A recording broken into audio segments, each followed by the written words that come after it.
Salut à tous, c'est Julien Ponce et bienvenue pour un tuto gratuit. C'est un peu hors série, c'est la première fois que je fais un tuto qui est dédié aux photographes, ou en tout cas tous ceux qui retouchent leurs images. Donc là c'est pour Mac et c'est pas sur un logiciel de retouche de photos. Donc vous savez que je fais des tutos sur Photoshop, sur Camera Raw, sur Lightroom, sur Luminar, etc. Mais je me suis jamais vraiment penché sur finalement faire des tutos sur le système, puisque là où on passe le plus de temps, c'est certes sur une application, mais c'est surtout sur le système qui fait tourner cette application. J'utilise les deux, ceux qui me connaissent depuis un moment le savent. J'alterne toujours entre PC et Mac pour diverses raisons, pour différents types de boulot. On va pas en parler ici. Là par exemple je vous présente 5 astuces de fonctions qui sont très méconnues, des fonctions qu'on pourrait dire peut-être pas cachées mais qui sont assez méconnues, voilà, qui sont pas faciles à trouver, qui sont pas des trucs que l'on apprend du premier coup. Et donc là par exemple on va commencer avec, j'ai une série d'images qui portent un nom. Vous savez que les images que l'on décharge de la carte mémoire de l'appareil photo portent toujours un nom super barbare, puisque c'est l'appareil photo qui donne une série de chiffres et un nom un peu compliqué. Ou alors on a déjà donné un nom à une série d'images, par exemple ici un portfolio que j'ai en JPEG. J'ai mes séries qui sont en JPEG et qui sont déjà nommées, mais j'ai envie de les changer pour autre chose par exemple. En fait il y a un truc qu'on sait pas, c'est que quand on fait CTRL A et qu'on va ici dans Fichier, on a renommé les 13 éléments et on a un petit assistant qui nous permet déjà de faire pas mal de choses. Ceux qui sont sur Windows connaissent Ant Renamer, qui est un petit freeware qui permet de faire des choses assez complexes pour renommer les fichiers. C'est pas aussi puissant que ça. Ça vaut pas non plus le terminal avec le bash par exemple pour faire un petit script qui renommerait les fichiers suivant certaines conditions. Mais c'est hyper accessible pour les photographes qui veulent pas se prendre la tête, pour les gens qui font de la retouche d'images, qui sont pas les gros geeks du terminal ou qui veulent pas installer des trucs en plus. Donc par exemple ici on pourrait faire un format qui renommerait toutes les images, c'est-à-dire peu importe ce qu'il y a déjà il pourrait les renommer. On pourrait aussi faire remplacer du texte, donc par exemple ici il pourrait chercher photographie. Et comme j'ai envie de l'envoyer par exemple, je sais pas, un magazine ou quoi que ce soit, plutôt que de mettre juste photographie, je vais mettre mon nom, puisque j'ai envie qu'il sache mon nom juste en ayant les images. Et du coup, photographie underscore Solveig underscore les chiffres, enfin les nombres, vont être renommés Julien Ponce underscore Solveig et ainsi de suite. Donc vous voyez qu'on peut faire du condition, on peut ajouter au nom du fichier déjà existant, on peut ajouter avant ou après, et on peut ajouter la série de caractères, la chaîne de caractères que l'on veut, ou donc faire un formatage. C'est-à-dire en gros recommencer complètement, par exemple juste dire Solveig underscore et ça va renommer à chaque fois de 1 à ici 13. On va cliquer sur renommer, boum, ça a renommé tous mes fichiers d'un coup. Donc ça c'est la première astuce que je voulais vous donner. C'est tout bête mais c'est vraiment super pratique. Par exemple sur Windows on n'a pas ça de base. Alors par contre on a Ant Renamer, il y a aussi Better Finder Rename qui existe pour Mac, qui est sensiblement le même type d'application, mais ça au moins c'est prévu d'origine, ça demande pas d'installer un truc en plus, et donc forcément c'est gratos, donc c'est quand même plutôt cool. L'autre chose dont je voulais vous parler, c'est quand on a plusieurs fenêtres, alors juste un point justement où pour le coup, je trouve que le Mac est moins bien fait que Windows, c'est pour tout ce qui concerne le snapping, c'est-à-dire la magnétisation des fenêtres.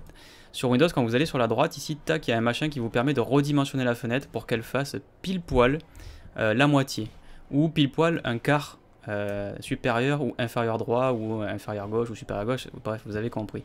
On n'a pas ça sur Mac, on a un semblant de fonction qui fait à peu près la même chose, c'est quand on reste appuyé sur le bouton pour passer en plein écran, on peut juste lui dire de quel côté elle passe en plein écran. Et vous voyez que du coup on peut en mettre deux de chaque côté. Mais ça reste du plein écran, c'est à dire que si on veut retourner au Finder normal, il faut aller chercher le plein écran et puis quitter le plein écran, ou alors il faudrait prendre une autre application. Bref, en gros c'est relou, c'est mieux que rien, mais c'est franchement pas au niveau de ce que fait Windows, où juste en allant dans un coin, tac, il va magnétiser une fenêtre. Donc là aussi il y a des applications tierces qui le font, mais il y a peu de gens qui savent qu'on peut quand même au moins choisir de quel côté, et on peut aussi donc le faire sur juste une moitié par exemple. Donc c'est pas encore génial, mais c'est mieux que rien.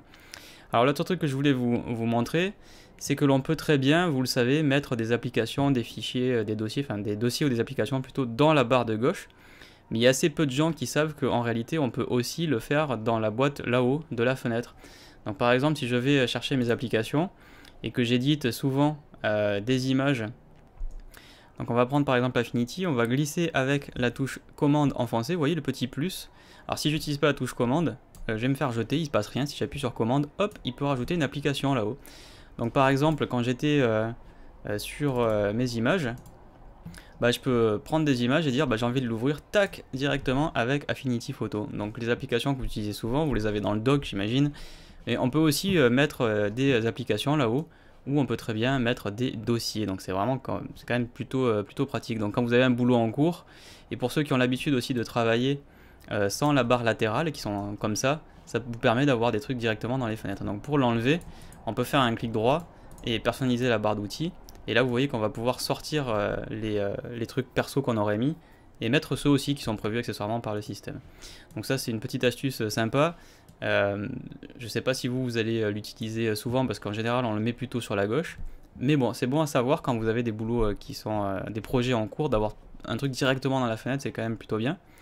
Dans le même style d'idée, autre astuce pour manipuler les fenêtres, quand par exemple on a une fenêtre, donc ici elle est toujours restée en plein écran, qui est dessus comme ça, qui est devant, et qu'on veut bouger l'autre, vous voyez que dès qu'on clique, tac, elle passe devant, elle prend le focus, ce qui est quand même assez relou des fois, quand on a juste besoin de décaler une fenêtre. En fait, quand on appuie sur commande, on peut bouger la fenêtre, vous le voyez, sans lui faire prendre le focus. Et par exemple, on peut lui dire, hop, toi tu vas derrière.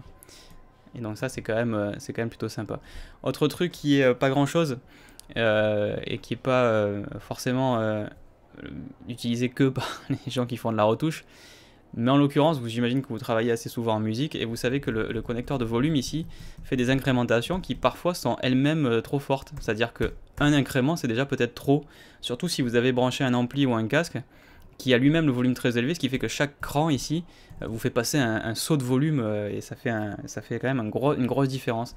En fait, peu de gens le savent et je l'ai appris il n'y a pas longtemps, mais si vous faites Shift commande, Shift Alt pardon, donc je me souviens à chaque fois je me trompe, donc c'est Shift et Alt, donc option hein, sur Mac, on peut faire des quarts de volume.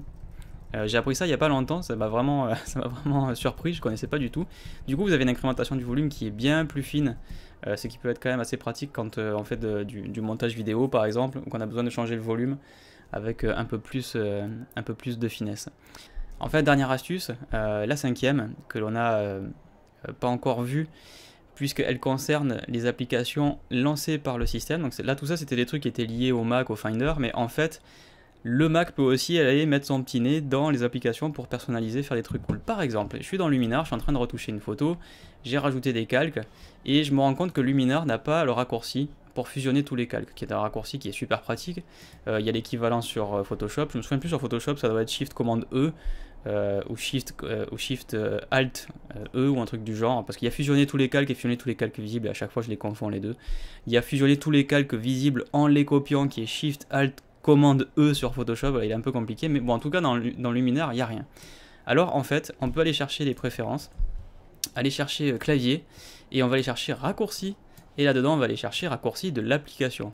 Et là-dedans en fait vous pouvez aller customiser les raccourcis d'une application, c'est-à-dire c'est carrément le Mac qui va aller customiser tout ça. Donc par exemple ici nous ce qu'on veut c'est fusionner tous les calques, et notez bien comment c'est écrit parce qu'il faut écrire exactement comme c'est écrit. Il faut respecter les majuscules, il faut respecter les espaces. Il y a des 3 petits points là par exemple, ajouter un nouveau calque d'image, et quand vous voulez pardon, mettre un raccourci à ce truc là, et bien il faudrait mettre les 3 petits points à la fin. Donc voilà, pensez-y. Donc moi je veux mettre fusionner tous les calques, donc ici toutes les applications on va aller chercher évidemment Luminar, fusionner tous les calques, voilà, avec la majuscule sur le F, et je vais mettre Shift Commande E. Je clique sur Ajouter, et devinez quoi, dès que je reviens dans Luminar, boum, on voit qu'il y a un nouveau raccourci qui a été ajouté, et on va appuyer Shift Commande E, et bam, on va fusionner tous les calques. Ça c'est vraiment mortel. Vous pouvez customiser les raccourcis clavier des applications qui ne vous offrent pas la possibilité de customiser les raccourcis clavier. C'est quand même plutôt beau, c'est vraiment extrêmement pratique. Toutes les applications, aussi incroyables que ça puisse paraître, ne peuvent pas le faire. Photoshop par exemple nous permet de retoucher tous les raccourcis clavier quand on veut, mais le Mac lui peut aller mettre son nez dans une application et dire bah tiens maintenant tu vas avoir ce raccourci. Donc voilà les astuces que je voulais vous montrer. Il y en a qui sont directement à utiliser pour ceux qui font de la retouche d'image. Il y en a d'autres qui sont plutôt généralistes, mais qui sont en général des choses que vous utilisez quand vous bossez, comme par exemple changer le son. Ça paraît très bête, mais moi en tout cas, ça m'a toujours agacé d'avoir des incréments qui soient aussi forts. Et le fait de pouvoir augmenter très légèrement, c'est quand même vraiment bienvenu. Si vous avez des questions, n'hésitez pas à me les poser. Je vais probablement faire un top 5 des astuces les plus méconnues sur Windows 10 dans pas longtemps. J'essaie juste de retrouver des choses qui sont pertinentes. Il y en a des dizaines des astuces qu'on pourrait sortir, peut-être que j'en ferai d'autres encore pour Mac. Bref, si ça vous a plu, n'hésitez pas à mettre un petit like sur la vidéo sur YouTube ou à mettre un commentaire dans le salon d'entraide sur tuto.com. J'espère que vous avez appris des choses et que ça vous sera utile. Et je vous donne rendez-vous très bientôt pour un nouveau tuto gratos. Salut!